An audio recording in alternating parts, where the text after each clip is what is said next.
Emil Frauschüger was a pioneer, colporteur, pastor, missionary, and administrator in Europe and the Middle East for 44 years. Frauschüger played a crucial role in the early years of Adventist mission work in Switzerland and Germany. He later was a major force in establishing and strengthening churches in the Middle East and other regions under his leadership. As a young adult in Switzerland, Emil attended a series of lectures held by Seventh-day Adventists, including Ellen White, who had come from America. Emil Frauschüger, together with 23 others, were inspired by the message and joined the New Adventist movement in 1886. Frauschüger pioneered colporteuring in Switzerland and Germany. God blessed him with a loving partner in life and ministry. His wife, Marie Borel, joined him on the front lines of mission. He was ordained as a pastor in 1893. After serving in Switzerland and Germany for some 23 years, Frauschüger felt God's calling to be a missionary in Turkey. Together with 7 of their children, they arrived in Turkey in 1909, where Emil took over the leadership of the Turkish mission. The following year, they took on the Levant Union Mission, a vast territory with a very small Adventist presence. He supervised the organization of 4 churches, where he baptized new converts in the Bosphorus near Istanbul, then known as Constantinople.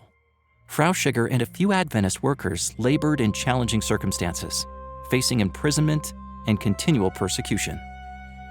Nevertheless, they did mission work with untiring devotion. In 1911, together with another German missionary leader, Frauschüger held the first Adventist evangelistic meetings in Haifa, in today's Israel.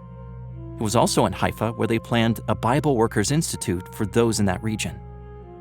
The first evangelistic tent was pitched in Turkey with government permission in 1914. In addition to holding evangelistic meetings, Frauschüger established a training school in Constantinople and held lectures for Armenians and Greeks. The school served as a missionary training venue for workers in Turkey. Adventist workers in Constantinople were taught 3 languages, Turkish, Armenian, and Greek, to prepare them for mission. During the First World War, Frauschüger continued to oversee the work in the Levant field, even though communication and movement became extremely difficult. Frauschüger's next destination was the newly organized Czechoslovakian Union Conference, where he served as president.